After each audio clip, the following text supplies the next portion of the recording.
Do slip ding diddly.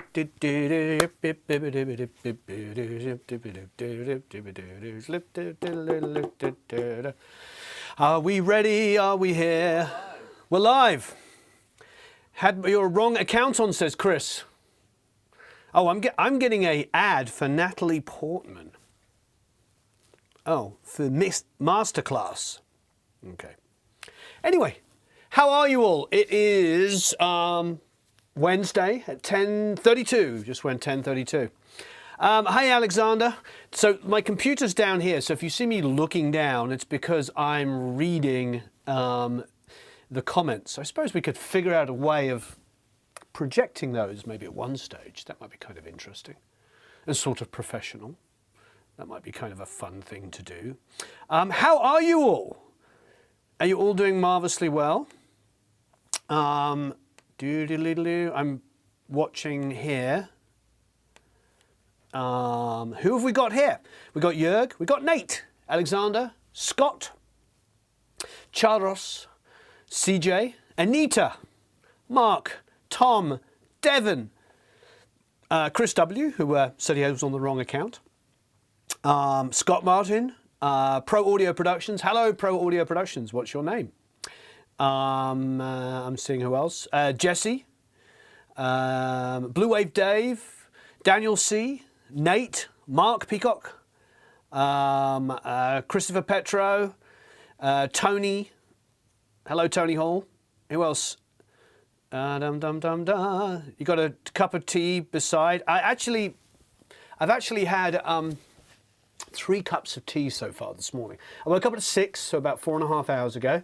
Kids packed off to school. My wife drove them to school today. She's actually off doing errands, as they say in America, which means she's doing some shopping.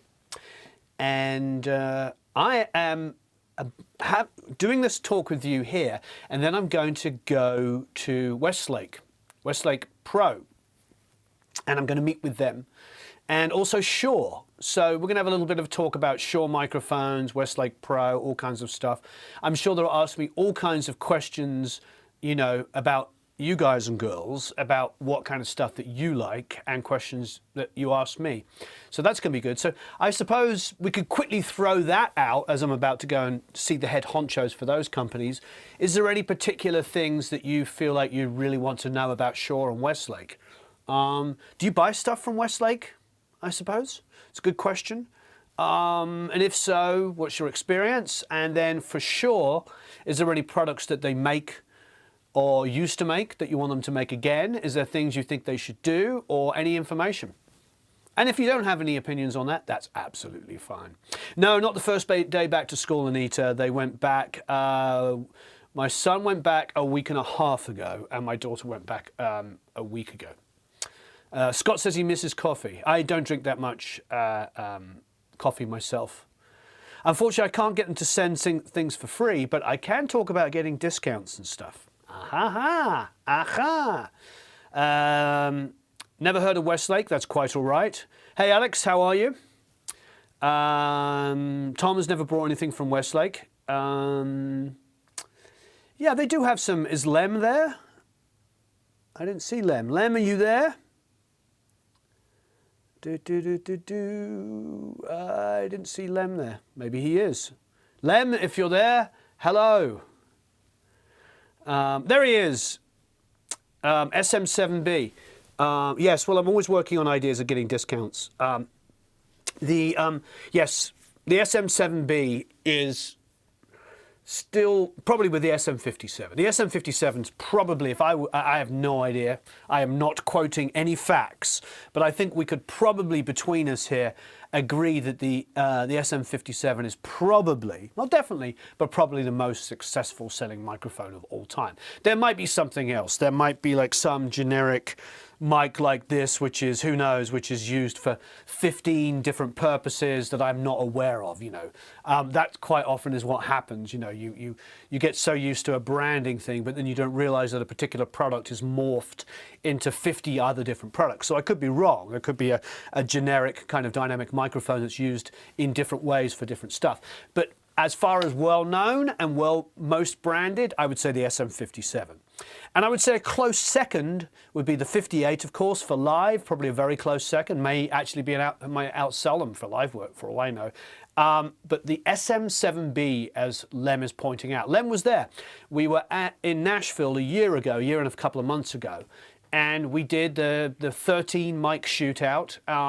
In the top 4 of nearly everybody, the SM7B came in. Wow, I just said that like Yoda. In the top 4 of everybody, the SM7B was. No, in everybody's top 4, the SM7B was there. I think everybody except for maybe 1 or 2 people. Even though, you know, we all agreed that the U47, the early serial number mint condition U47, which has been called by many people the best sounding 47 ever, even though that was, you know, the #1 mic in the track, the SM7B was pretty much the next mic for everybody. And it beat out 251s and C12s, and I think we had everything. Lem probably has a better memory of this than me. But the reality is like, yes, an SM7B is definitely, must-have is a big word, because I know you can definitely make music without, you know, a 47, without a 57, without an SM7. Of course you can make music without these really famous go-to microphones that every single guy like me you hear talking has. You know, but then I go and see like guys like Butch Walker and a lot of guys in Nashville, and they've got Manley microphones, or you know, they've got these sort of left of center, not necessarily left of center too much, but they're all basically got microphones that we consider to, you know, as like, you know, clones, and they love them more than the original. So the whole world is changing, and it's a good thing. Dave says 7B, 57 and 58, yeah. Do I have a cloud lifter? I do have a cloud lifter. I have a couple of cloud lifters. I believe that we also have Royer's own one for their ribbon as well. So do we want to talk about mics, or do we want to talk about business stuff? I did have a nice Skype call with Mr. Dave Merkel, who's here live last night. That was a lot of fun. And it's always great to talk to you on an individual basis. I've got one coming up with Alex, who's there. Hey, Alex. And I've got one coming up with Anita, both of which, Eric, we have to set up this week. Anyway, so for both Alex and Anita, they'll be coming up soon. And then, of course, I do others that are scheduled for non-Academy members as well. And as you probably know, I'm a associate professor at Art EZ or Art EZ in the Netherlands, along with Junkie XL. And we do teaching there. We do like 2-hour one-on-one sessions with the students, and listen to mixes and critique them and talk about recording and, in his case, a lot of composing stuff. So we do that, quite a lot of this stuff, and it is a lot of fun. Would you mind answering this, please, for me, seeing as it's Kasha, and tell her she might want you to come and help if I can't. My son's calls it clout lifter. That's pretty fun. So business, pretty please. Okay, so one of the things that we talked about with Dave Merkel, and this I can tell you what came out of that conversation in general, was a lot of the time when you're talking to people in coaching situations, and you may, if those of you that have hired people for individual either coaching on their abilities, recording abilities, or mixing, or business, one of the first things, if we keep it specifically to business, that you're always going to find is the person is going to ask you quite a lot of questions. Now with Dave, he has quite a reasonable amount of success in one specific genre. So he can tell you, I will leave the door open for him to tell you a little bit more about it. Did you talk to her? No, hung up. I want to grab yeah, call her on that. So he has success, what I consider to be quite good success in a particular genre. And so I said to him, that's what you should be expanding upon. And he has a lot of attributes in that genre as well. He really understands it very, very well. And a lot a lot of businesses now, I'm sure you can see it if you sort of stand back, a lot of the most successful businesses now are boutique businesses. And I feel like as producers, engineers, mixers, songwriters, composers, musicians, everybody that's in here, we should be thinking about ourselves like that. That's why, you know, it's produced like a pro. You hear me say it every day, and not mixed like a pro. As much as we're teaching mixing, we're also talking about production, and we're talking about how you view yourself as an individual entity, as a boutique business. What can you do that no one else can do? What is unique to you?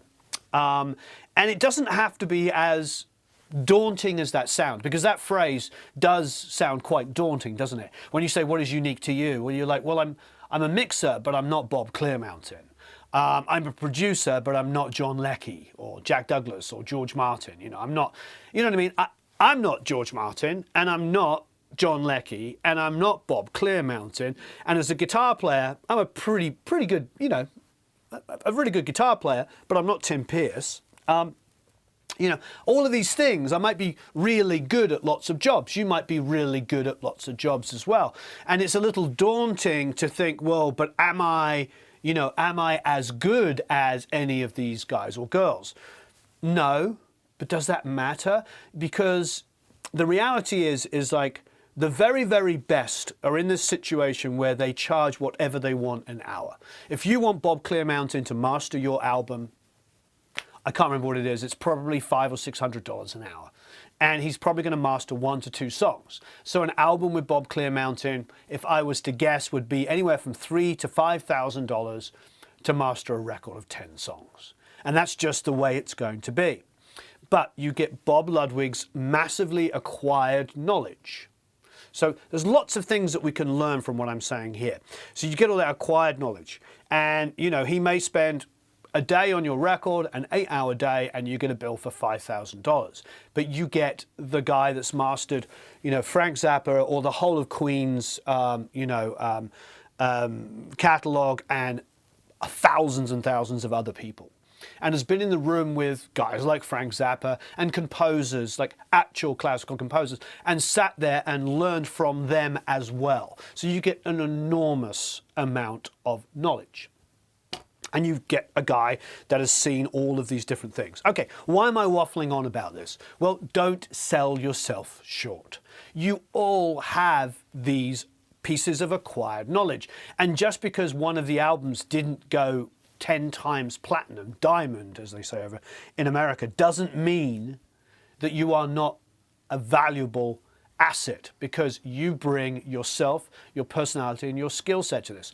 Dave has this career path that he has where he is a musician, he's a piano player, and he was a classically trained piano player, as well as as having other jobs. And he was able to turn that into something where he can produce arranged music and then, you know, license it in various ways, shapes or form. Dave can talk about that with you specifically. It's not, I don't want to get too much into his business and make this the Dave Merkel hour and a half. But my point is like each one of you, I'm sure, has that, has something in there, has a speciality, has a niche, has a love and a passion from something that you can bring to this. So that, I think, is something that I want us all to think about and explore. What is it that you do that you love? For me, I love guitars. When I was a kid, I wanted to be Brian May. We all know this. You know, I talk about it all the time. But the reality is like I made my name producing piano bands and engineering piano bands records. You know, and then guitar stuff, you know, it became classic rock. I did Aerosmith and 3 Ace Frehley records, you know, all of this stuff added to my resume and sort of creates this idea of Warren is the guitar guy, you know, guitar, piano, anything that you want to put a microphone in. And I've mixed albums. Rick Springfield, I've done 2 albums for him. All of this stuff is very like Warren is like rock guy. However, just for some perspective, in the late 80s and early 90s, I did dance music. I did dance music when I was in my early 20s. And I did it right up until the moment that I arrived in America in the late 90s, 95, 96. And so what I did is I had racks and racks of, JV880s was one of the last things I had. All of these different Korg, Yamaha, and Roland machines. I had ADATs and I had sequencers, and I used to write dance music. And I had all of the Alesis, like little mini rack things. I would play guitar, I would have it chopped up with the gate, triggering from the hi-hat, going and I did all of that stuff. And before I had DAWs, I was doing that. So I was like taking guitars and I was taking dance music. So my point is like I've had this, multifaceted part of life. I know how to connect gear together. I know how MIDI works. Is it useful now? Yes, because it means I can fly through basic understanding of MIDI and the fact that we're limited to 128, voices. Velocities. Which is why when everybody's complaining about samples don't sound very good in playback, that's because there's only 128 points between inaudible and the loudest volume, which makes things like drum fills, where you would want to have thousands of intricacies of different volumes, and you're limited to steps of 128. Trust me, I know the limitations and the understanding that we're still working in MIDI, a piece of technology that I remember coming in as a kid in the mid-80s in a big way. Before that, I'm sure we all know CV Gate. Anyway, why am I waffling on about it this way? This is a huge amount of acquired knowledge that you bring to it. So, what are your facets? What is that? Let's have a look, see what people are talking about, because I've been waffling on. Okay, so Dave is talking about his stuff, custom worship, songs for churches, and offer them up via subscription. Absolutely amazing business idea. Really, really amazing. And it's very, very inexpensive, his business model. It's just really, really smart. So when he came to me and said, I think Dave, and you correct me if I'm wrong, I think Dave wanted to know how to get into a market of more band-orientated stuff. And I said, first question I asked obviously is, where do you live? Are you close to a city?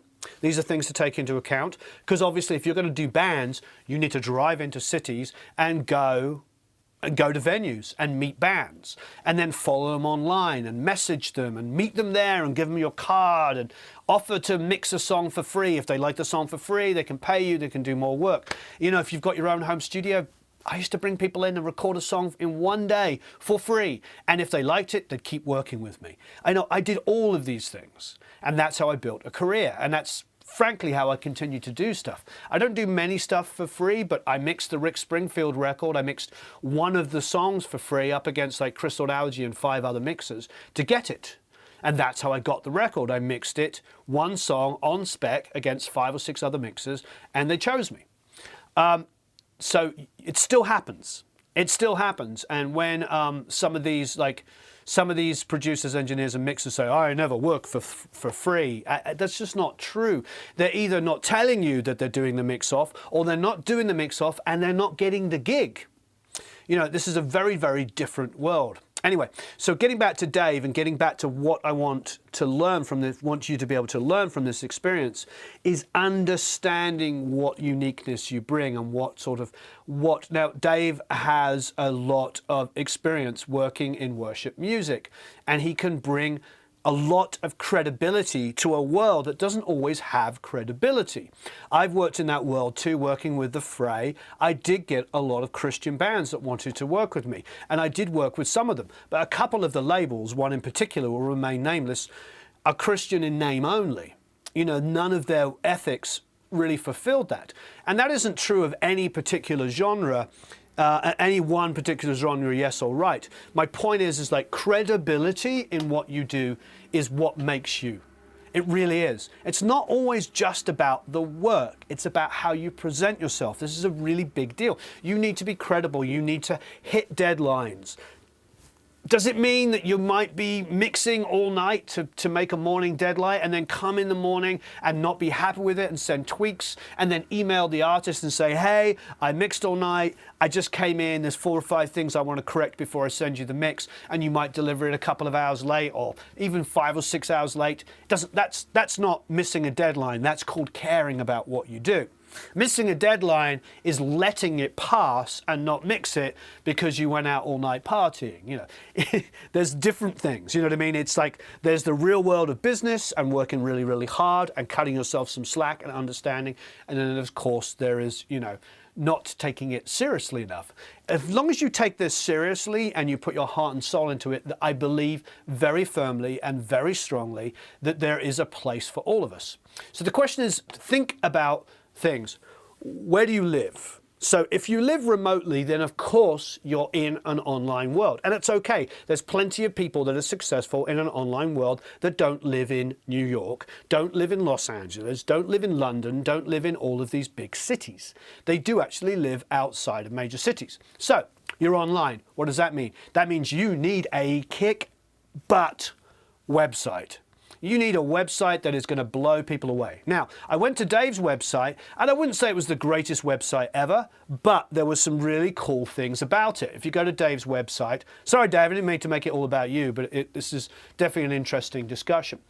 I love that if you go to his music page, he's got a lot of the Produce Like a Pro stuff up there, and he's picked some very diverse people. He's got some very acoustic-y stuff and then some stuff with some electronic elements and all in between, mixed in with his own piano composition stuff that proves that he's a musician. Anita, I know you're a musician and a piano player, for instance. You know, mixing in some of that stuff, and some video stuff that he has music on, a couple of videos, short videos. Even if, for instance, even if you don't have that, you can online now, you can create like comic, meme videos, take some of your music and put it against it, put it up on YouTube, then put it on your page as an example of you putting music to picture. Think like that. So basically what I did like about his site is like a diversity of work. So it can speak to a lot of people, gives him a lot of credibility, like, oh, and this guy knows he's a musician. He can play. He can compose. He can mix songs. He can do some production. This is the sort of thing that will really open up your horizons. Now, don't get me wrong. If you are Mr. or Mrs. EDM and you are killing it in EDM, you don't have to show off acoustic guitars. That's not my point. I'm just saying for Dave, it's a great deal of part of his credibility and building his brand. Now, for you, it might be that you are death metal, you are folk, you are country, you are funk, and if you own it and you do it well, then just show that off. But if you live remotely, great website. You can get Wix, you can get all kinds of things. It's not expensive to build a really good website. Build a website. Firstly. Secondly, or at the same time, but the reason why I say firstly on the website is because the reason why I'm saying firstly on the website is this the thing that people don't do very often. They just don't. They go to the cheap, free alternative, which I understand, which is Facebook. I say cheap, free. Nothing's ever free. Anyway, which is Facebook. And I'm happy. Give yourself a Facebook page. But where's it pushing to? It needs to push to a website. It really does, because you need to create an environment that is your environment. Facebook is not your environment. It is a great place to advertise yourself, to market yourself. We can help with marketing. We understand Facebook marketing, obviously. We can talk about all that stuff as well. Not a problem. We'll talk about that another time. But the thing is like, that's all great, but it's not your place. It's Mark Zuckerberg's. It's Mark Zuckerberg who owns your information, not you. And that's the problem. It's like, and I'm not being alarmist or I'm not one of those guys. What I mean is like you need an environment that you can control entirely. Control's the wrong word, but an environment that is yours, your environment. So you do need that web page. You need email capture on it. You need to show off your work. If you want to give something away for free, do that. You know, if there's a mix you're really proud of and you own it, give it away for free, let them download it, whatever. But the reality is email capture so you can actually talk to your clients and showing off your work. And brief description.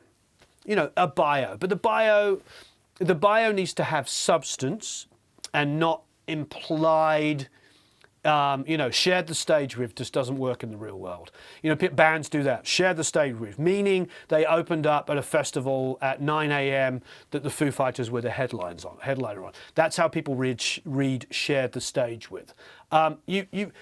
You need to talk about your accomplishments, and they don't have to be famous. They do not have to be famous. If you have headlined 100 shows as an artist, that's fantastic.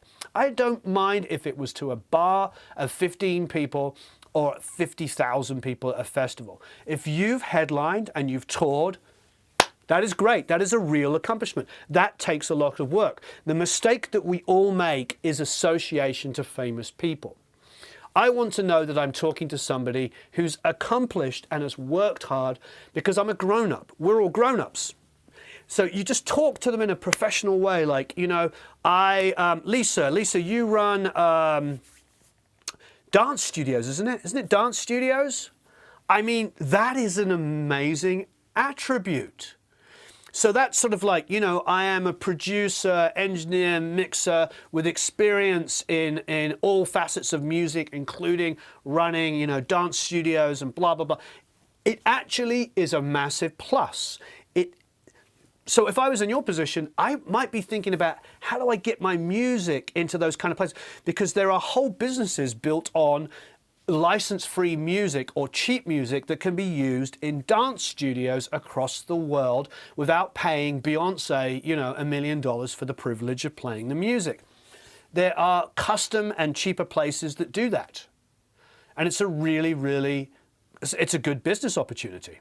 You work for one, but I know that you do a lot. I mean, I know we've chatted and you've talked inside of the academy that you do a lot of that stuff. Yes, but I know you're not in charge then. But that's a world that you understand. Think about taking music like that. The stage is your real thing. Now think about what opportunities could there be with your knowledge and understanding of that world. Yeah, and so that's the kind of way that I would be thinking. When I spoke to Dave and he told me where he was already getting success, I was like, build on that. Wear that on your sleeve. Let people know who you are, because we live in a boutique world now where lots of people make a really good living identifying a user base which is very specific to them.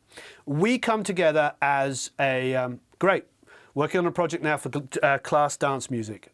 Exactly. Great thinking. So we all came together because we're very like-minded people.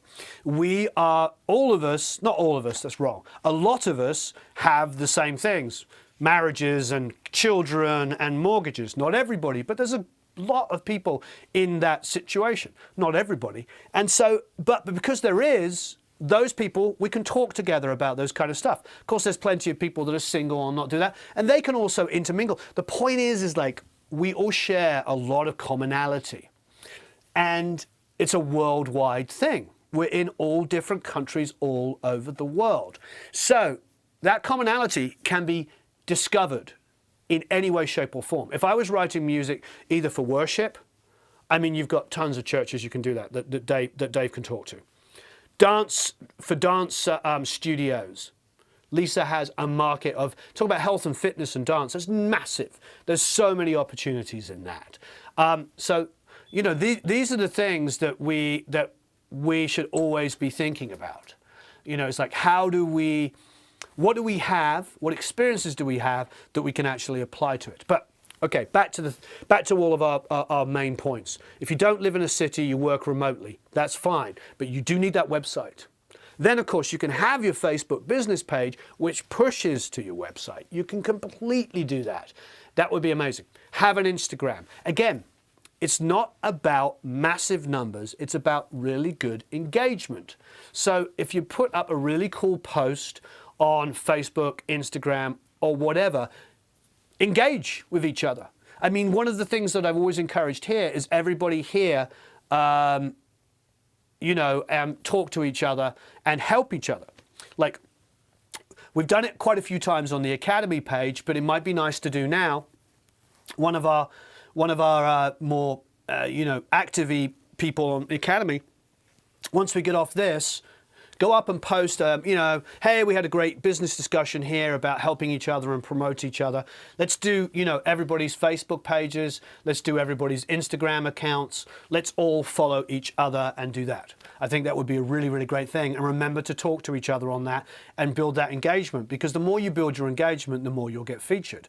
But you don't need millions of people. You don't even need tens of thousands of people. You just need people, because I can have 100,000 subscribers to something, but I just need, 10 albums a year, a couple of EPs, a few mixer jobs here and there, a couple of, maybe an ad, some composing, some guitar playing.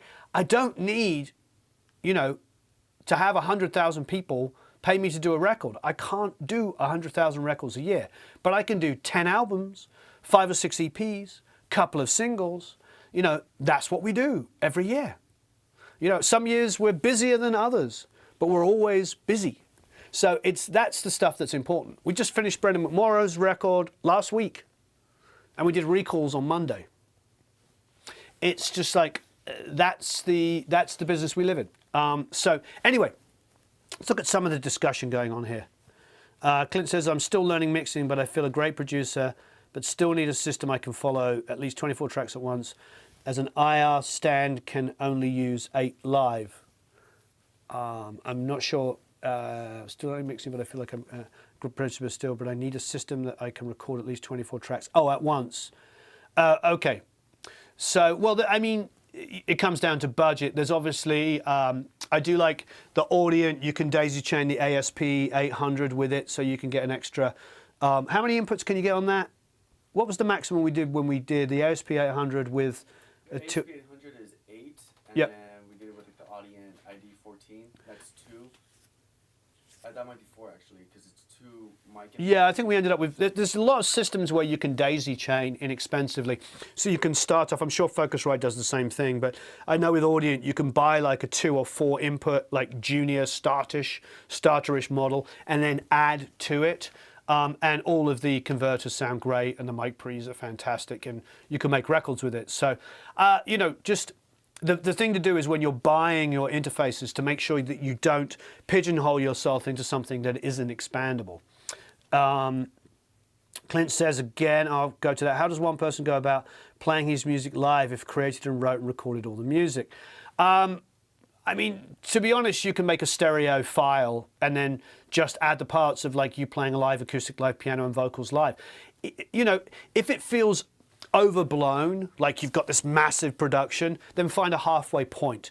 Just think logically about it. You don't want to have like this massive production of full orchestra and EDM drums and everything going, and then you're just up there with an SM58 standing on your own. Unless you happen to be like this incredible dancer and have like 4 or 5 people like busting a move around you. I don't know if that's really the way to go. But find a compromise. Think logically about it. Use your producer brain and go, well, okay, I want the support as a solo artist of these tracks, but what are the integral parts that I would really, really want? And that might be a drum track, a bass track, maybe a piano track, and you play acoustic. Just think about it logically. I have never been disappointed when I go to see a great band and they don't give me the album.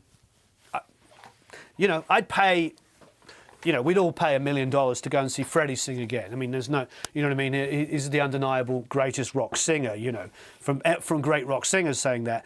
And the reality is like, you've seen the live stuff. You've seen like Save Me. You've seen Somebody to Love, where it's a 4-piece piano, bass, guitar and drums, and you see them cover it all. You see them do all of it. It doesn't matter that there's no "Find Me Somebody to Love" choir going on like there is on a Day at the Races. It isn't there. It's just 3 guys, because John isn't singing, 3 guys singing the parts, and it works, and it sounds fantastic. When I saw them live with Adam, it was amazing what they did. They did have somebody taking hold of the key parts because Freddie wasn't there to play keys. And I'm sure they had one extra person, but it was really, really, really stripped down in Vegas and did not disappoint me or anybody else. So, you know, it's all very well going to see Linkin Park where you're not sure if they're playing an instrument because everything sounds exactly like the record. But there's also that sort of point when you go and see a band. Well, obviously Chester's no longer with us, but when I did go and see Linkin Park, I did walk out thinking, well, I suppose if I'm a kid, it's like I'm going to see people almost miming to the record. But I don't know what perspective that would have. For me, I'm happy to go and see a band do songs live, you know. And I think they might have been able to, I think their audience probably would have liked that too. One of the problems is with heavily programmed and edited and tuned music, is that it limits how it can be performed live. So anyway, my point is. But there were, like, you know, 5 kids on stage, you know, lots of lights and smoke and stuff like that, which sort of made up for some of it. But I've seen Muse live, and there's tracks, but it's pretty minimal. I mean, they do some stuff which is pretty massive and exciting, but they also get it that they are a live band. And the fact is the lead guitar player is also the lead singer. So, you know, Muse have their version as well. They have other members playing like key stuff and all this stuff, but you don't walk away thinking that they're just miming to the album. So that's probably a good example. I know it's a long answer. Find a way that is a happy medium that makes sense between the fully recorded tracks and you as a live performer. Questions for you, Warren. I don't like most of the artists or their work. From your perspective, is it better to decline a gig? And if so, wouldn't you create a negative credibility to my shop? Yeah,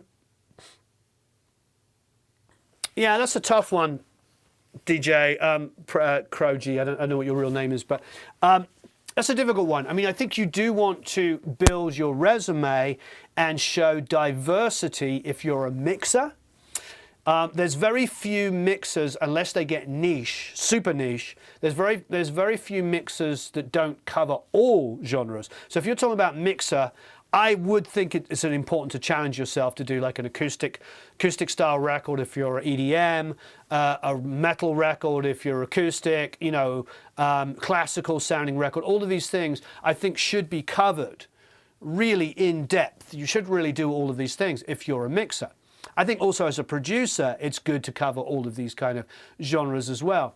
However, if you can specialize, like, you know, like in heavy metal, if you can specialize, then you can get away with it. You really can. You can, if you are the heavy metal mixer, modern metal mixer, there's enough work for it out there. It's not incredibly well paid, but it's pretty well paid. And those guys are probably mixing 10 or 20 records a year, and they're probably getting 10 to 15,000 a record. So they're probably making, you know, $100,000 to $200,000 a year, you know, mixing modern metal. And, you know, but they are niche. There's not that many of them, and there's not that much money to be made. But, you know, it's really up to you. If you absolutely categorically hate something and you can't make it good, then definitely don't do it. I think the answer to that probably is common sense, you know. All right, I'm going to try and scroll back here and see what questions I may have got. Danny Christie says he gets a lot of work from live sound and venues, and then word of mouth comes from those bands. Exactly. So that's great. Exactly. If you are a live guy or girl and you're mixing bands live, but you also have a studio, perfect conduit to get recordings. I did that too. I used to work and do mixes, not that often, but do some live mixing at the West End Centre in Aldershot, for those of you that know England or from England. And I mixed bands that I recorded, and I recorded bands that I mixed.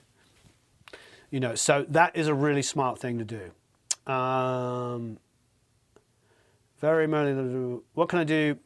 I live very remotely and I'm looking to do, this is Tim, I'm looking to do what I can online. Website first. The reason why I'm pushing for the website first is because it's not as difficult as you think to do. I'm just being honest. It's not as difficult as you think to do, but it's the last thing that people do.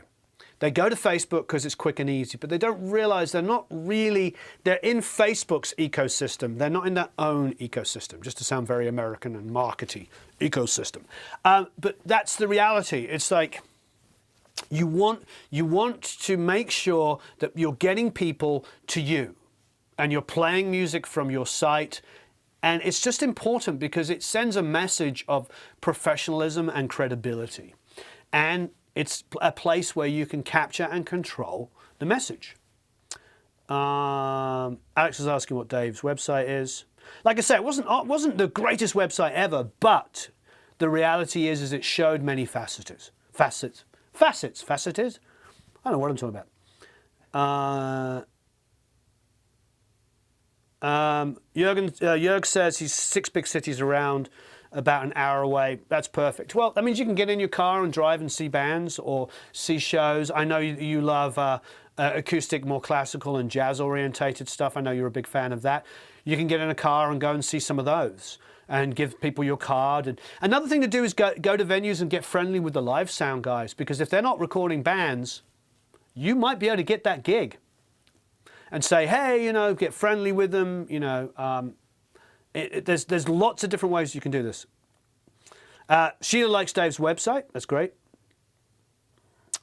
What's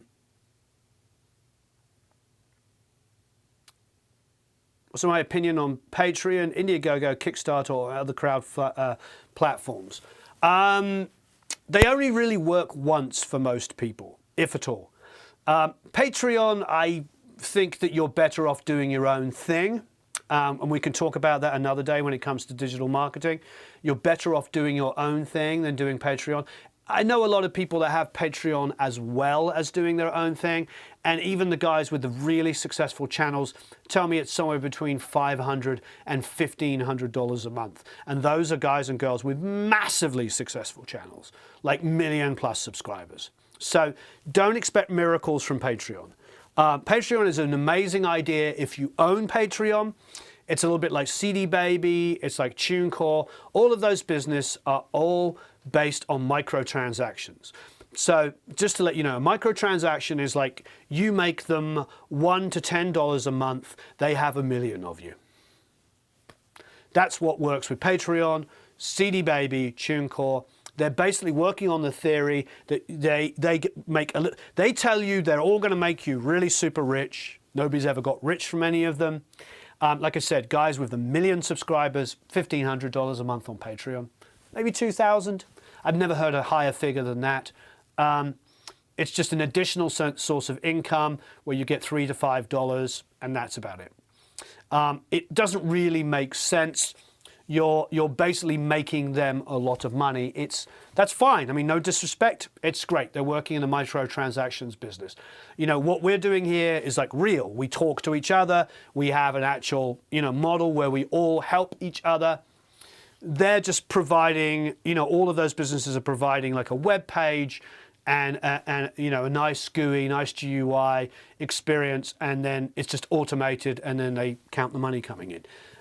This is real. If you want to do something that uses those kind of ideas, you have to roll up your sleeves and work very, very hard and get stuck in there and engage people and encourage people and really do something.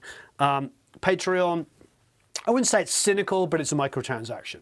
Kickstarter and crowdfunding, Indiegogo, all those crowdfunding ones, only usually for most people work once. They just work once. You may have your fans and your friends, and you decide you want to make a record, and yes, you may be able to raise somewhere between $5,000 and $30,000 to make the most amazing record ever. It's going to be really, really tough in a year's time to do that again, because for a lot of people, they're all like, well, you're my friend, you're my son, the daughter, my dad, my uncle, your aunt, your auntie, whatever. I gave you $20 to make your dream album, solo album that you always wanted to make. This is what I find for artists that come to me that are doing crowdfunding stuff. I know Brenda's first album, she crowdfunded really, really very, very well. And I think this time around it did okay, but she did have one donor make up the shortfall. full, and that's fine. But the reality is that isn't really doing Kickstarter or Indiegogo. What that is doing is it's a method, but to get the money, she had to get somebody to put in like half the check, and that's not unusual with even artists that are fairly successful live artists. You have to have that backup plan. Lots of people do. They go to their parents, they go to the grandparents, and they say, I'm trying to raise $20,000. And the grandparents or the parents go, okay, we'll give you up to $10,000 at the end, depending on how short you are. I've heard that story many times. And it's very tough, once again, to go back to your audience continually to do that. It doesn't matter what you do, t-shirts, CDs and stuff. Most crowdfunding comes from your closest friends and your closest family. You may get small donations from fans, but you're better off creating a feeling of community, having a website, selling real tangible things, and engaging your fans properly than using a third-party thing, which is just using you and your family to make the money. You can do that on your own. Do it on your own as much as you can. Build your own website. It's not that I hate those things. Of course, they're a good one-stop shop. I may do that for a business idea. I might go out and crowdsource something to support it. Everybody has, and that's not a bad way of doing it. But repeatedly using it is not as good as owning it yourself. Okay, already answers DJ's question.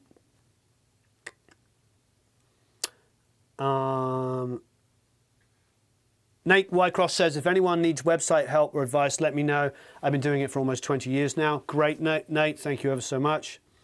Mark Peacock says, I have an interesting question. Just had my work on BBC One, Radio 1 and 6. How long is the licensing cycle? I find this side hard. I mean, as long as your song's registered properly on those, on the radio stations, every time they play, you'll get a small amount of income. It won't mean anything until it gets a lot of plays. People that make, $1 million as a songwriter from getting radio play in America, for instance, go and look at them. You'll see that they're getting 10 to 15,000 plays a week for 6 months. So getting one play or two play here and there isn't going to make you a lot of money. In TV in England, it's pretty well paid. The best countries for that are the Netherlands. Pay performers the best, I believe.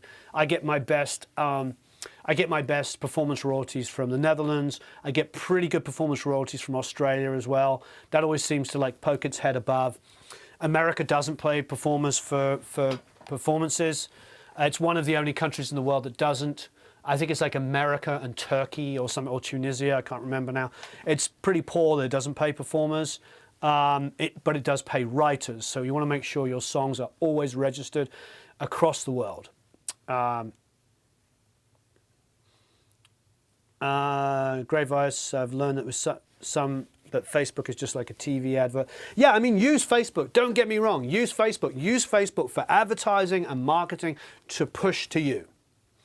Don't use your page because it's designed to make money. It's we're connecting people. That's what they're saying, but they're really just marketing to you all the time. They make billions and billions of dollars a year from marketing, from advertising. They don't make any money from us posting a photo of our children or a dog or something like that. They make it all from all of the marketing that you're getting hit with. So use them for the marketing and the advertising, but make sure it pushes to you. Don't use your page hoping to make money directly off the page, because you're going to get lost in the shuffle from everybody else that's using it and spending a fortune on Facebook marketing.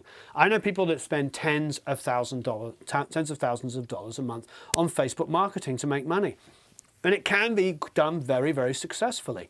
But you're competing against them, so you put up a really beautiful page and you start asking your friends to follow you, and you get a couple of hundred followers, and that's where it usually lands. You need to push to your own website, and you need to figure out how to use Facebook properly for marketing purposes. Dave Merkel says, I've already said this, but it was hugely appreciated chat last night. Oh, thank you. I'm the Yoda of Plapperville. Well, That's very nice of you to say, but this community works because everybody is helping here. Nita says a page is surely lacking. That's okay. You have a page. That's great. I think everybody, can we put a post up? Who can do that? Who can do the post? Can somebody elect themselves or be elected to put up a post and produce like a Pro Academy? Do you want to put it up, Eric? Yeah, Saying like, hey, great talk today on the Academy live stream. Everybody, you know, let's all share and follow each other on Instagram and Facebook. You know, please post your business pages here. Something like that. Eric's going to do it. Could you talk a bit about the workflow at the studio, mix preparation? Do you use checkouts or a system for that? I will in a minute. Just want to make sure I'm covering all of the stuff that we're talking about. One of the things I was told to buy advertising salesperson for radio was they need to know if the studio available for voiceover work. One of the things I was told by an advertising salesperson for a radio station was they needed to know if there was a studio available for voiceover work. Yeah, I think that's great. I think hitting up radio stations for that as well is really good. Having a good professional site showing that you can do that is another source of income. I agree. Still learning mixing, but I feel a great producer. Okay, we've done that. And then producing my own album and the ground zero, the point of taking business side of this, is it finishing? Is finishing it first and using an example a good approach? Should you finish a record first? Definitely. Put all yourself into your creativity. Don't worry about the business at the moment. If you're doing an album,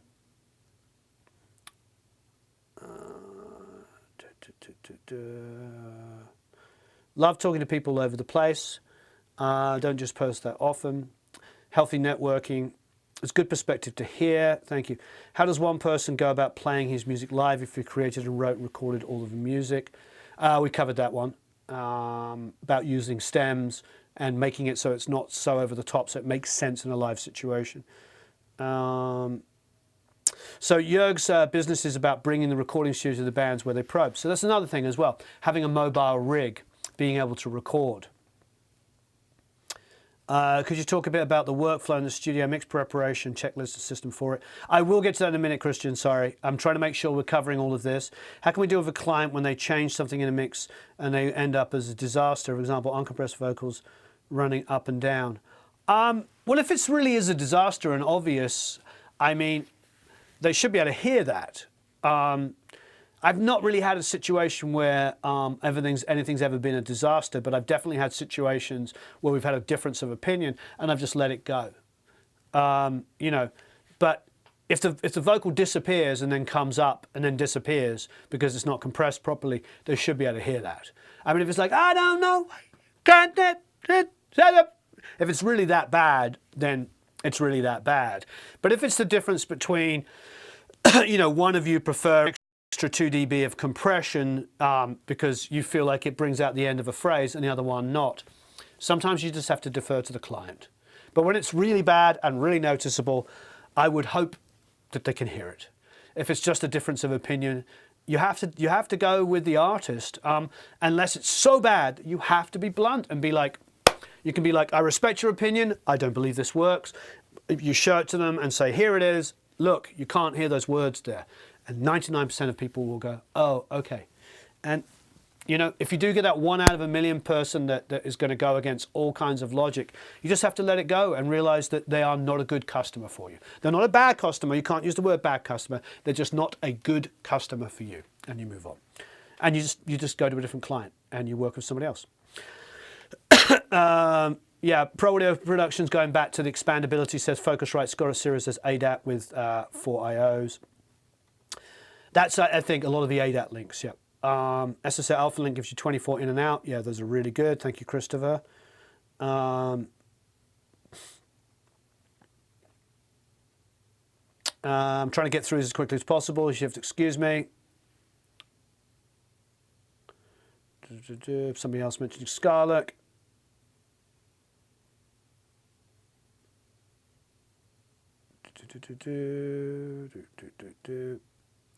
Trying to get through these as quickly. Clint says he doesn't expect money from the music he makes He just wants to get paid for the recording and mixing. That's great. Use your music to promote yourself and then get paid for the gigs. ISRC codes is not now a standard. It has been a standard for, as far as I know, forever. Yep. So you can go to ISRC. I believe it's .com. ISRC. Yep. Let's have a quick look.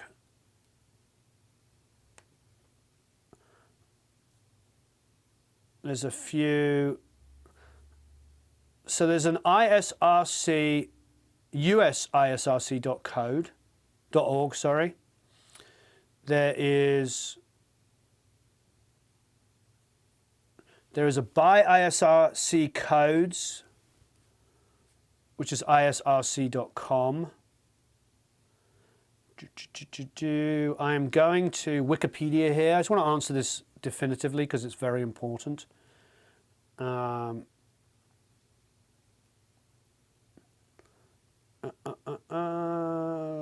Resources, incorporating the practical guide. This Wikipedia page seems really good. There's an embedding guide on. I would go to the Wikipedia thing here. There's some stuff at the bottom here on the references that can give you information about how it works. But yes, ISRC has been for, at least from my knowledge, since the 80s, been the standard. And so yes, definitely, because it's embedded on CDs and all digital medium. So since we've been digital, it's been the standard. How do you collect a balance owed from a client that has passed away? Do you wait and ask the spouse or family, or do you just eat it and walk away? Wow. Sheila, that's a big one. How do you ask for that? I don't know. How much is it? Is it thousands? Is it high hundreds? That's a really tough one. If it's a small amount of money, I'd probably just let it go. I really would. Oh, you want the Brian May guitar? Oh, yeah, it's in the shop. Eric put it there. Thank you, Eric. There are different models of record labels. I've tried to start one and do it. It's been really hard for me to find staff to run this kind of stuff. So hi, Emily. I really dig your post on Instagram this morning. I thought that was very beautiful. Emily posted something about 9/11, which I thought was really unique. She didn't make it sound political. Not that there's anything wrong with people having their politics, don't get me wrong. I just thought it was a very unique post. And I think it's definitely worth talking about, like, how to engage people. I thought it was very beautiful. It was really beautiful. And it sets us, it sets a way of communication. She just talked about the day and how it affected her. So it was really nice. Emily Bowie _music. It's a good thing we're talking about, like, promoting yourself in an ethical, credible way. That is a really, really good post. I think no matter, what country you're in and whatever your political views or your faith or anything, you would read that and go, that is a beautiful explanation of how somebody was uniquely affected by that day. And I really like that. And I think it's a good metaphor to how to think about to communicate with a lot of people. When you're communicating with people, we share common human experiences. One of the things that, I push against massively is this idea of experts. And this idea of selfishness. Most of the people in here aren't always voicing like, I need this and I'm disappointed and I want this and I want that. 99.9% of people in here have got this amazing sense of community about what we all helps each other. And that is a very wonderful thing that I want you to be aware and look at yourself and go, wow, you are good people. Now take this good people thing and show the world that you're that, and you will attract like-minded people. It goes back to the idea of promotion. I thought this was a very, very well thought out Instagram post. Not even probably thought out, just a really great, honest. And it shows, like, I'd want to work with that person. If their next thing is them playing some music or producing or something, I'm thinking, this is a good, balanced, rational human being that I want to be in a room with. This is the kind of thing. It shows who you are. So, again, there's most people, that we interact with are like this. This is what's so wonderful about this academy. You're all like this. You're all really, really good at showing who you are. And it's not personal stuff. It's not like going, I'm showing off my kid in a video or cheesy kind of things to be superior. It's not that. It's very genuine interaction that works. I'd much rather have a group of guys and girls like you here all being able to share in an honest way about what makes us all tick, because I know that's going to get more results. And I really do genuinely, I can tell you from my perspective and being on this side and running a business like this, I can tell you it works. The way that you are works. So do a little bit more of that. Think about yourselves. Be open and honest. You don't have to make it personal. You don't have to post pictures of you and your puppy every day, or you and your kids, or something like that. That's nice. But it's just more about, like, you know, allowing your guard down just enough to be like, this is who I am, and I'm passionate about what I do. I love life. I love music. I like people. I want to interact. I want to have a community. That's really what this is about. I like you guys and girls. We meet at these events and we talk and we hang out and we have coffee and bagels, and we are real rational human beings. There's no experts here. When I bring Shelly Yakos and he sits here in this chair with 5 masterclass students who came here to mix, he stays the day and hangs out for like 7 hours, even though I only asked him to come down for an hour. And the same thing with all of the people, all of the different mentors, Reed Shipham, all these people that have come in and spoken, Ulrich Wild, Cameron Webb, can't think of tons of, Richard, who we had, John McBride, Mark Rubel.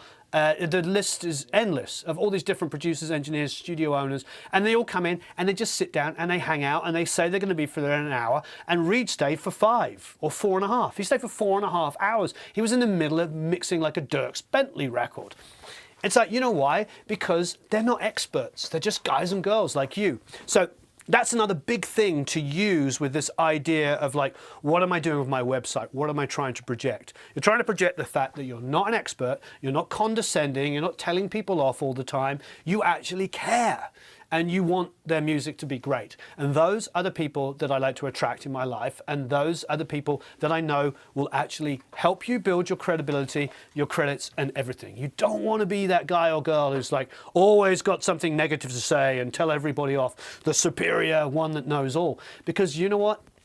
You don't want to work with those people. You want to come in and be able to make a mistake. Because the greatest music made by the greatest people was a lot of freaking mistakes put together. You hear it all the time. We did this thing and I went to the wrong chord and everybody went, wow, what was that? That was cool. You know, blah, blah, blah, missed the beat, we kept it. You know, the front of a Led Zeppelin song that was erased by mistake and left just this kind of weird keyboard intro, and then it comes in on an offbeat because they'd been up for 36 hours partying, you know, not partying, but, you know, they were doing substances to stay awake, and accidentally Glyn Johns had left, I think it was an 8-track, or was it on the 3 or 4-track? Anyway, he'd left all of them in for record, and so when he went to go and record, he erased the front part of the song. I mean, these are accidents. If there'd been an expert there telling everybody off, we wouldn't have this great music. So, you know, you hear me say it all the time, and you just want to be in a room with Jack Douglas. You know, he would just be like, you know, the first thing he ever said to me, my second interview was with him, and he said, why'd you call it Produce Like a Pro? I don't like professionals. They're all the experts telling me I'm doing it wrong. Nate says he wouldn't recommend Wix. A lot of sites are built on Flash technology. Google doesn't like Wix either. Yeah, WordPress, I think, is the most generic one that people think now. You can talk about the artist model like Leah does, totally independent. No label, in-house website. Yeah, Doug. Okay, so I had a good long talk with another one of our Academy members about that. And that's very, what she teaches is incredibly peripheral, and it's okay, and maybe it's a good entry model for a lot of people, but we can talk a lot more in depth about that stuff. I think, you know, yes, I think that's a whole set of lessons that we can do as well. But this is like getting the ball rolling and talking. I think number one is like, let's interact, share your stuff, comment, help each other out, start already here, talk of websites, talk about building them. People, this is massive. This is really, and this isn't just one resource. This is lots of people helping each other out. Emily's talking about her experience of that. Going to the world too many times is never good, says Mark, talking about crowdfunding. Exactly. You want to do it strategically. If you're going to do a Kickstarter or Indiegogo, make sure it's for a good reason, bearing in mind that you may not have that many other opportunities. You may have 2 or 3, who knows? But it's most likely, it's their own figures, that people only have one successful. It's a little bit like CD Baby. They charge you $99 a year, and they joke about the fact that most people sell one to 5 CDs. So they don't even get their $99 back. And when the old founder like joked about that in an interview, that was the end of it for me for CD Baby. I'm like, they know that they're selling an idea of a shop front. There's no reason to do that. There's a million ways to get your stuff out. Don't use CD Baby. And you have to now opt out of them licensing your music and taking your money. The microtransactional thing is great when you own the business and you're making $1 a month from a million people a month. That's fine, but you need to just apply a few more hours work and make sure you have your own website, even if it's just basic, with some basic email capture, showing off your music, and think that way. I know it's extra work, but just try your darndest to help each other here. We'll help, we'll talk about it, we can assess. Maybe what we can do is do a website assessment thing. We could do that, and we could put up, 20 websites and go through that. There's lots of things we can do here. Talk about workflow for the studio. All right, let's get into that. Let me just get to the end. DistroKid is amazing. I really like DistroKid. The thing I like about DistroKid is DistroKid will split up the earnings between everybody. So if you're working with an independent artist like Shilly, we were talking about that, and they put out an album, and you get an agreement to get 10 or 20% of the royalties, it can be added to the DistroKid. So every time $1 is made, you get your piece. They don't have to wait for them to pay you your royalties. It gets sent to you directly. Who do I press CDs with? I haven't pressed CDs in a while. Because I don't tour. But if you're a touring artist, definitely do CDs and vinyl. Sell them at the shows. But I am thinking about doing CDs for a different project. Is there a forum category to talk about websites and support one another? Can we add a forum category? Do you know how to do that, Eric, on websites? I don't. Okay, can you get one of the guys to add the forum? Produce like a pro Academy members' websites. Yeah. Oh, going up. Working on now, actually. That's what he's working on now. But post. Right, the post in the Academy, but inside on the Academy Facebook, but inside the actual Academy, let's put it as a forum post. Okay. Because it's more permanent there. Because the problem with, as we know about Facebook, is 3 days later there's 27 different posts in there, and that's disappeared. We can pin it for a while, we can't pin it forever. Exactly. That doesn't really make sense. So that's a good point. Thank you for pointing that out. I appreciate it. I'm trying to figure out my business name. Do you have a band name or a solo artist name? I'm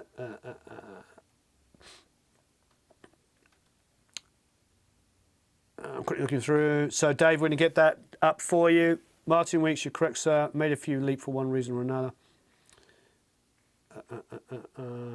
Tim, I'm a terrible keyboard player. It's okay. I get by. That's what MIDI's good for, editing. Or even when I play piano, I just edit my piano till I'm tighter. I have no problem with admitting, that I'm not a great one.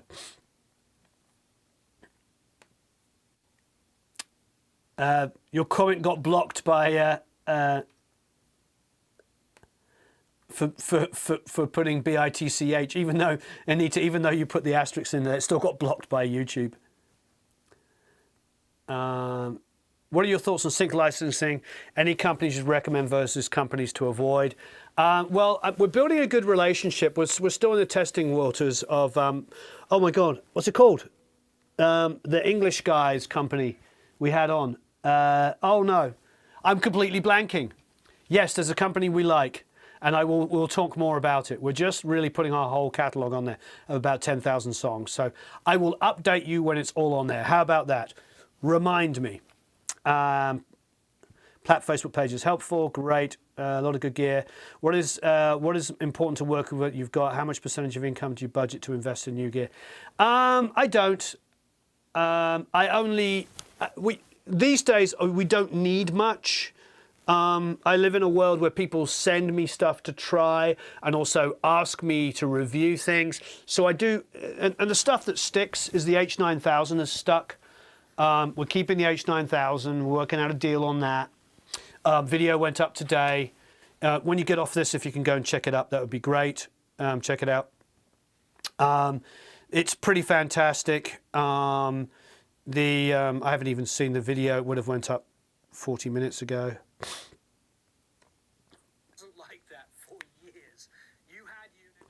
Go check it out. Go check out the H9000. It is not cheap. It is absolutely amazing. It's pretty remarkable.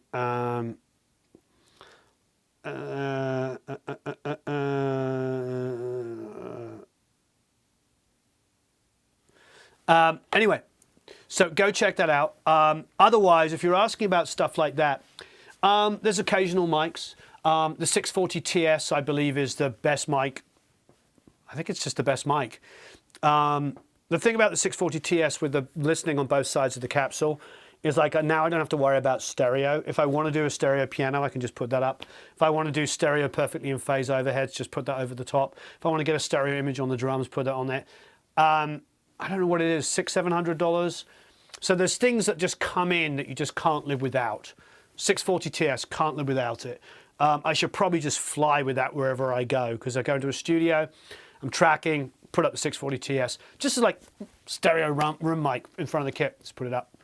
It's a game-changing mic, absolutely amazing. So the H9000 we're loving, we're keeping. I'm just thinking about this from perspective. The Loot Tropper Saturate, keeping that, absolutely amazing, really, really good. So yes, occasionally there are hardwares. I just make it work. I don't really put a budget aside because I'm not anticipating after collecting this much gear that there's stuff that I have to have anymore. However, we are going to update our Pro Tools rig, and it is going to be very expensive. I'm also building on the back of my house, which is also going to be very expensive. So a lot of expensive things coming up. But God bless America. God bless the world. It would be nice to have a web badge with a Produce Like a Proud member. Oh, that's a good idea. Oh, notes, Eric. Produce Like a Pro Academy member badge. I like that idea. I like that. We could also do some basic kind of course thing that everybody does, and then there could be like a certificate as well for everybody doing the same course. That actually, next year is coming a really huge course. It's still being done. Yeah, Christian, I'm gonna. The thing is, Christian, that's like that can be my last question because it's quite long. I'm trying to get through some of these. Scott says he was the drummer that got yelled at by the singer who needed auto-tune. That's life. I hear you. What are your thoughts on sync licensing? We did that. There's nothing super special about DreamHost as far as a service. They're friendly. They've been around for 20 years, so they're trustworthy. I do think building in WordPress is the way to go because there's so many plugins for that. Stuff is being updated all the time. Pretty much everybody I know that builds websites is WordPress, WordPress, WordPress. I mean, if you want to build a WordPress a website completely custom from scratch, you can do it. It will cost you a fortune to be amazing.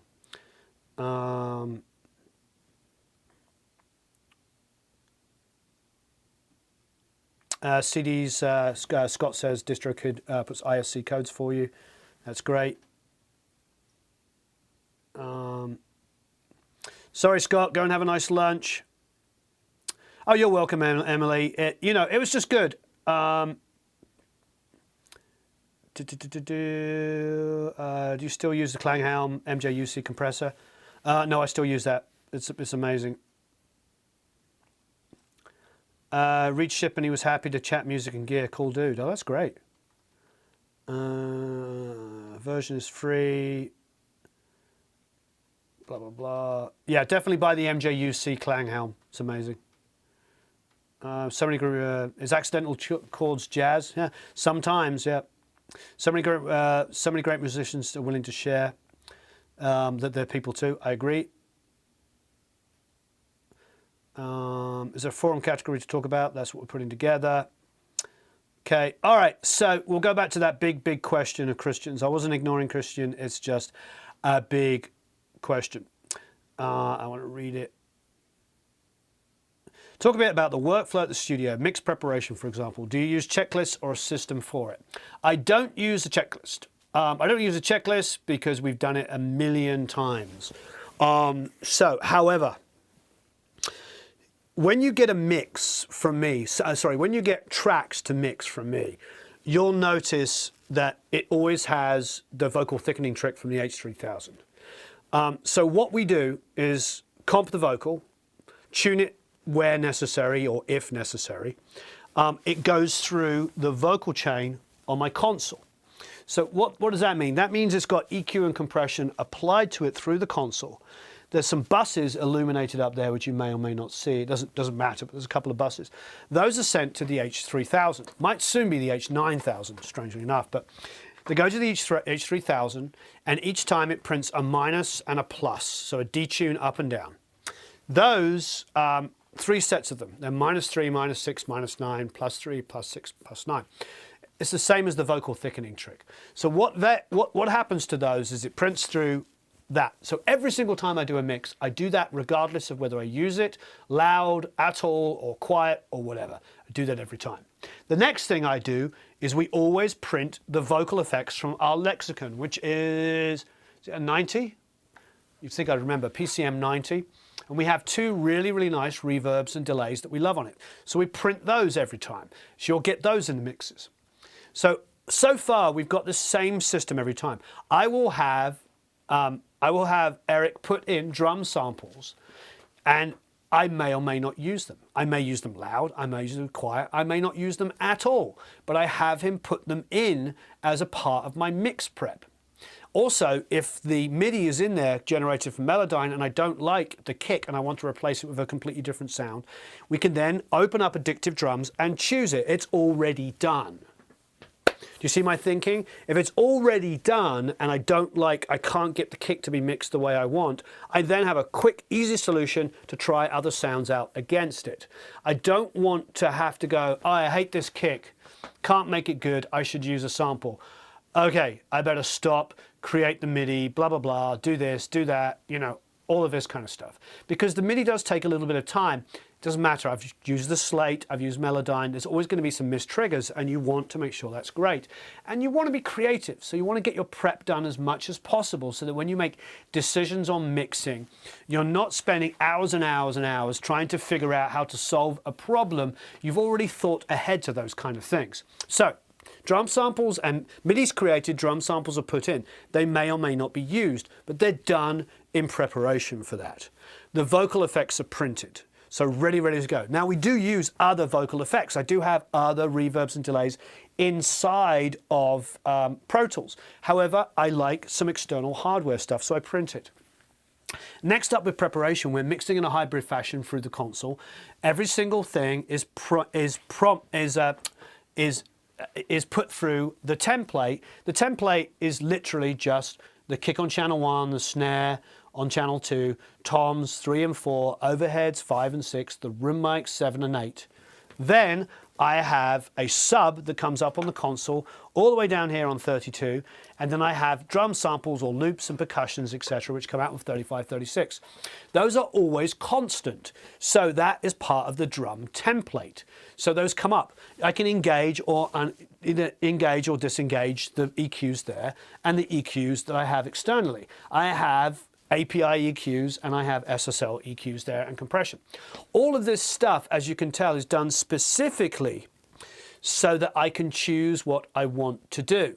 Now, I can engage it or, like I said, or re-engage it, disengage it, engage, disengage, whatever we want to call it. I can do all of that at my will, but it gives me a system of workflow. That comes up, all of those drums come up on one fader on the console on the VCA over here, so I can control the overall drum mix from there. All of that is prepped like that. The bass is prepped to come out on the template on channel 9. The acoustics come out on 11 and 12. The rhythm guitars come out on 13, 14. The 15, 16 lead guitar, keys 17, 18. Piano 21, 22. Then vocal effects like distortion come out 19. The octave comes out 20. A BV or a double comes out on 23. The lead vocal on 24. Why is the lead vocal coming out on 24? Because it's in the middle of the console. Think about it logically. If I'm mixing in between a pair of speakers and we are going to write some volume automation or do some EQ and compression additionally on the console, I would much rather it be in the middle of the console than me standing all the way over here. So like this, like only hearing one speaker and trying to do that. So again, those are all something that is a preparation and part of a template. I would, if you're not mixing through a console, create a template that does that. What you would do is you would do a busing template. So you'd have all your kicks, you'd have one bus with a set of plugins that make sense generally on that. Then all your snares bust to one thing. Then all your toms bust with reverb. You know, and then same thing, rooms, maybe with additional reverb. Sometimes I put the reverb directly on a room mic if it's not very loud. Watching myself here disappear over to the side to make a point, quite funny with the delay. Anyway, you understand my point is like you can create that same template idea that I do on a console inside of a box. It's a really great one. So that's part of all the preparation, to have that come out the same each time. So that if I can easily go, oh, I don't want to hear that, take it out. I want to try something different, put in that EQ there. Easily done. Same thing can be applied to when I'm mixing in a box. Again, like I said, creating those same busings. I rarely think about master bus. Now, if I'm mixing in a hybrid fashion on my console, I have the SSL bus compressor, or I have the Tigler audio, which is amazing, which is EQ and compression. I also have a pair of real Pultecs, and they're sitting up there. For my print bus, I either have the Pad 2 or I have the Lavery Blue. Both of them are absolutely amazing. I love them both. I use them, you know, we use them all the time. We tend to default to the Lavery, but it doesn't mean that it's not amazing. You know, all of these things are, you know, ready to go. I don't have a parallel bus set up on my thing, but I can make it in 2 seconds. But basically, just create something that keeps you a workflow just to save you time, not to tie you in. You don't want to be tied into something that only sounds one way, but you do want to be able to recall something quickly and get to a good sound without too much work.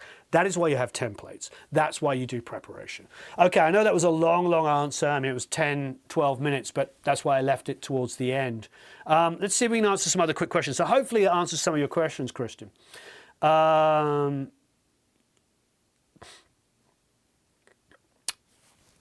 definitely Lem used it, DistroKid. They keep talking to me about doing some advertising stuff with me and talking about them. I might do one day, because I do believe in them. Cubase, create templates depending on what I'm recording.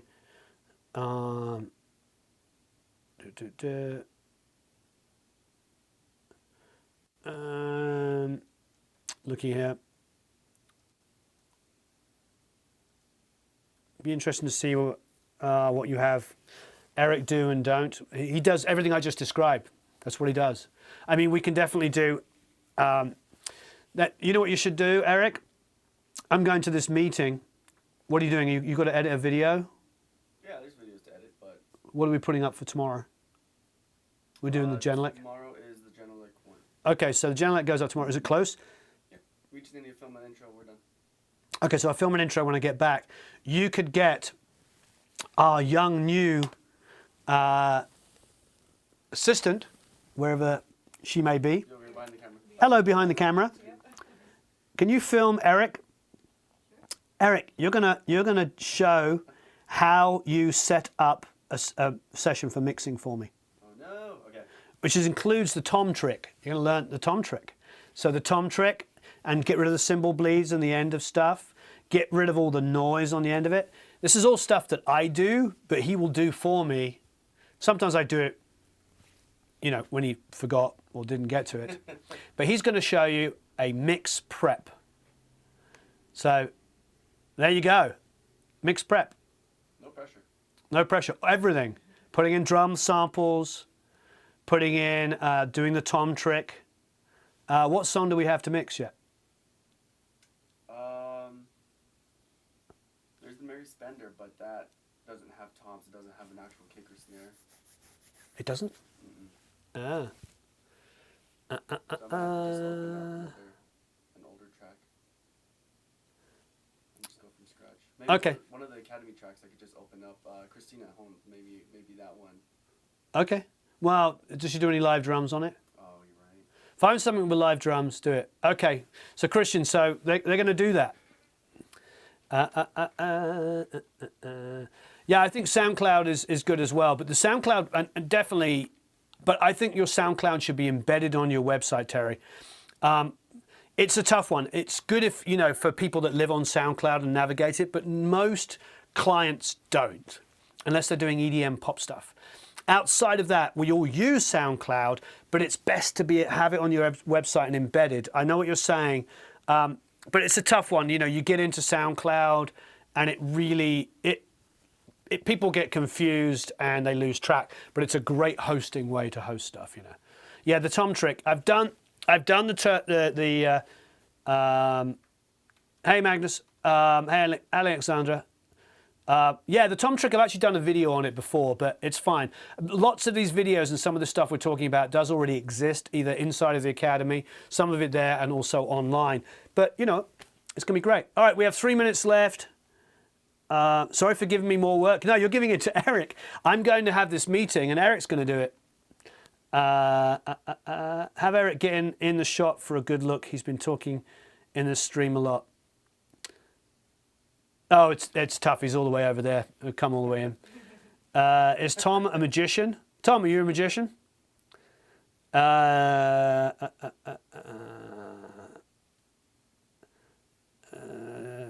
With his hat on or off? Eric's hat? You mean with his hair? Oh, because there was a point where I had a beanie on almost. Oh yeah, he had a beanie on for a lot. Can you watch this later? Yes, you can. Okay, we're right at the end. Any burning desires? Any burning question?